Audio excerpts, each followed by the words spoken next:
भोली बहू का राज। सुमन अपने इकलौते बेटे नितिन के लिए चांद सी लड़की देख रही थी ताकि सुमन के भी घर में एक सुंदर और सुशील बहू आ सके। ऐसे ही एक दिन सुमन अपनी दूर की बहन ममता को फोन करती है। अरे ममता, कैसी है तू?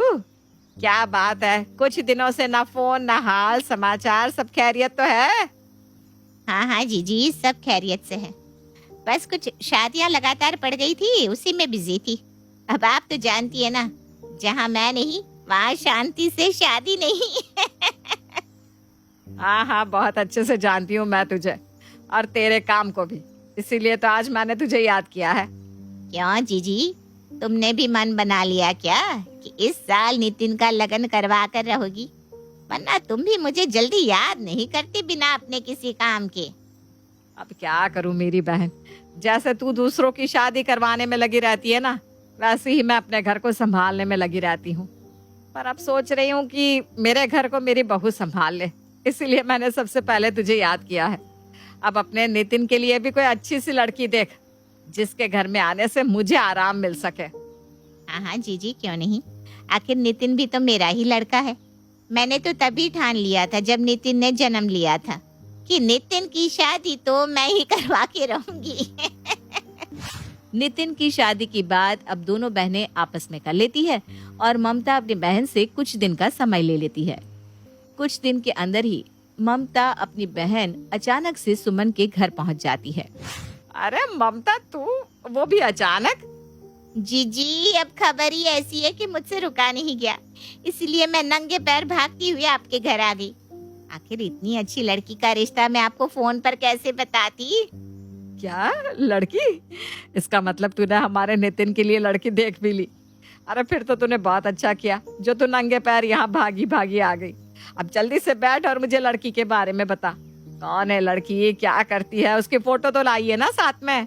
हाँ हाँ जीजी, मैं लड़की की फोटो भी लाई हूँ, साथ में और सारी जानकारी भी। 4-5 फोटो है लड़की की, आराम से देखते रहना। और बता दूँ, लड़की बहुत सुंदर और सुशील है। मुझे पता चला कि लड़की सर्वगुण संपन्न है और खाना बनाने में तो माहिर है। जो कोई भी उसके घर जाता है वो अपना पेट पकड़ कर घर आता है। ममता की बातें सुनकर सुमन अपने दिमाग में ख्याली पुलाव पकाने लगती है और कुछ देर बाद वो ममता से लड़की की फोटो मांगती है। लड़की सच में काफी सुंदर होती है। लड़की की फोटो देखकर ही सुमन उसे अपने घर की बहू बनाने की सोच लेती है। वहीं दूसरी ओर ममता वही सारी अच्छी बातें उस लड़की के बारे में बताती है जो सुमन को अपनी बहू के अंदर चाहिए थी। जीजी, लड़की का नाम रोशनी है और उसके चेहरे पर देखो कितना तेज है।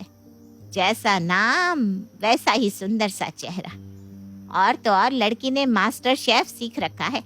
खाना बनाने में तो इसने बड़े बड़े शेफ को भी पीछे छोड़ दिया है। आप सोचो, आपके घर में जब ऐसी बहू आएगी जो हर तरह के पकवान बनाएगी जिसकी आपने कभी कल्पना भी नहीं की होगी, आपके घर आए मेहमान आपकी कितनी तारीफ करेंगे। ममता, तू तो बिल्कुल वैसी लड़की ढूंढ कर लाई है जैसे कि मैंने सोच रखा था। इतना ख्याल रखती है तू मेरा। अच्छा, अब तू ना लड़की वालों से जल्दी बात कर ले ताकि हम ये रिश्ता पक्का कर सके। आपको क्या लगता है जीजी, इतनी अच्छी लड़की का रिश्ता मैं जाने दूंगी आज से?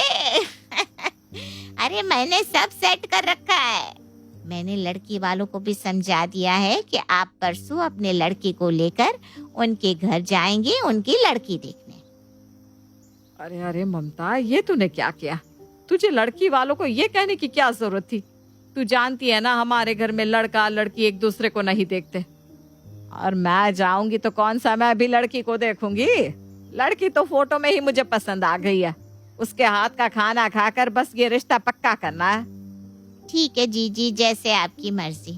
मैं कल ही जाकर लड़की वालों को कह दूंगी और आपके इन रिवाज के बारे में भी बता दूंगी ताकि उनके दिल को तकलीफ ना हो।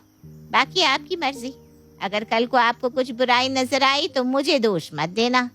अरे ममता, मुझे तुझ पर खुद से भी ज्यादा भरोसा है।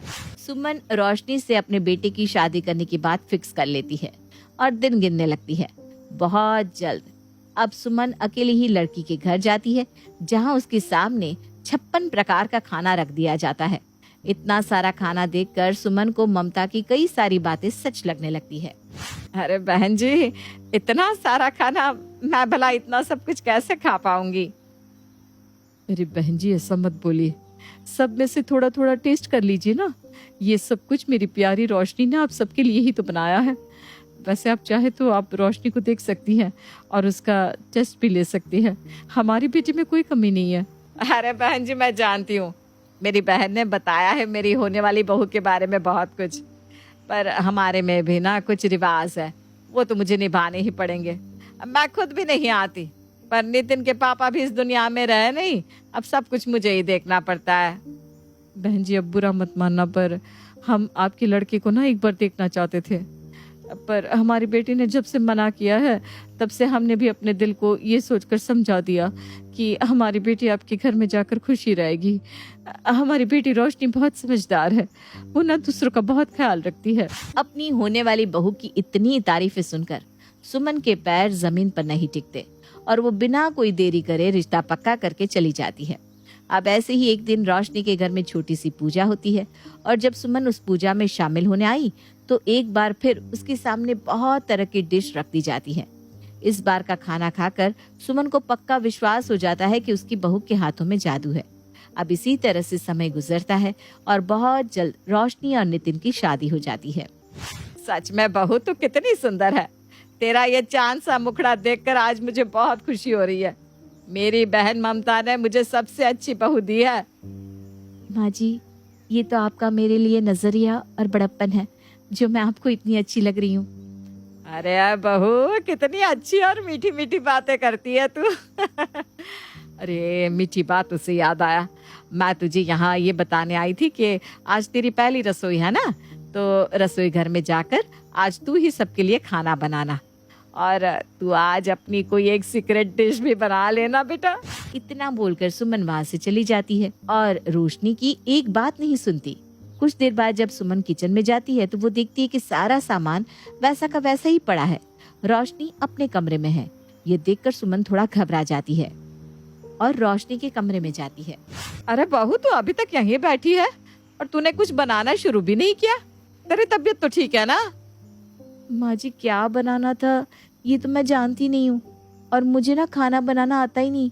वो तो मेरी शादी नहीं हो रही थी ना, इसलिए माँ ने सबसे झूठ कहा और आपने जितनी बार जो भी खाया ना वो सब मेरी माँ ने बनाया है। मेरी माँ ने खाने में मास्टरी कर रखी है। टेस्टी था ना? क्या तुझे कुछ नहीं आता बनाना? तेरी माँ मास्टर शेफ है और तू? अपनी बहू की ये बातें सुनकर सुमन को चक्कर आ जाता है। वो अपना सर पकड़कर वहीं बैठ जाती है और कुछ देर बाद अपनी बहन को फोन करके घर बुलाती है और उसे खरी खोटी सुनाने लगती है। ममता की बच्ची, तूने मुझसे झूठ कहा। तूने अपनी बहन का साथ ना देकर इन लड़की वालों का साथ दिया। क्या कहा था तूने? तेरी होने वाली बहू की कुछ अपनी खुद की स्पेशल सीक्रेट रेसिपी है जो वो अपने ससुराल वालों को खिलाना चाहती है। अरे यहाँ इसे तो नमक और मसाले का फर्क भी नहीं पता। देखो जीजी, मेरा काम है शादी ब्याह करवाना, दो परिवारों को जोड़ना, और अगर मैं रिश्तेदारी में थोड़ा झूठ बोल भी दूं तो क्या हुआ? कम से कम आपके लड़के का घर तो बस गया। और देखो, मुझे तो ना दोष ही मत दो। मैंने तुमसे कहा था जाकर लड़की देख लो, उसका टेस्ट ले लो। फिर तुम्हारी घर का ये रिवाज है कि लड़की नहीं देखी जाती, तो मैं क्या करती? ममता की ये बातें सुनकर सुमन का मुंह बंद हो जाता है, क्योंकि कहीं ना कहीं गलती तो सुमन की भी थी। अब बेचारी सुमन कर भी क्या सकती थी? रोशनी उसके घर की बहू जो बन चुकी थी। पर ऐसी बहू पाकर सुमन को बहुत बड़ी सीख मिल गई थी कि किसी पर भी आंख बंद करके भरोसा नहीं करना चाहिए। जिसके बाद सुमन एक फैसला लेती है। बस बहुत हुआ। आज मेरी एक गलती की वजह से मेरे घर में ऐसी बहू आ गई जिसे खाने का ख भी नहीं आता। इसलिए मैं फैसला लेती हूँ, अब से इस घर का रिवाज लड़का लड़की ना देखने का मैं खत्म करती हूँ। अब से लड़का लड़की भी देखेगा और सास अपनी होने वाली बहू का टेस्ट भी लेगी, ताकि फिर कभी किसी के साथ मेरे जैसा धोखा ना हो। पर माँ जी, अब घर में बचा ही कौन है? आपका तो एक ही बेटा था, उसकी शादी तो मुझसे हो गई। देखो देखो कितनी भोली बहू है। अरे ओ भोली, मेरी जिंदगी खराब हुई है, पर मेरे घर में अभी भी बच्चों की कमी नहीं है और सब यही रिवाज अपनाते हैं। ये रिवाज उनके लिए बदल रही हूँ और आने वाले अपने फ्यूचर के नाती पोतों के लिए भी। और ममता, तू कल मुही अपने घर जा। तेरे जैसी बहन होने से तो अच्छा मैं किसी दुश्मन से कह देती मेरे बेटे की शादी करवाने के लिए। और बहू रानी, तू खड़ी खड़ी मुंह क्या देख रही है? मेरे साथ रसोई में चल। सबसे पहले तुझे नमक मसाले के बीच का फर्क बताती हूँ। अब क्या था, सुमन अपनी गलती सुधारने के लिए अपनी बहू को खाना बनाना सिखाने लगती है। तो देखा आपने, आंख बंद करके भरोसा करने का नतीजा क्या है। इसीलिए तो कहते हैं दूसरों की कही बातों पर कम भरोसा करना चाहिए। अगर सुमन की घर का ऐसा रिवाज ना होता और सुमन ने अपनी बहन की बातों पर विश्वास ना किया होता तो शायद सुमन को अपनी मनपसंद बहू मिलती और शायद मनपसंद खाना भी।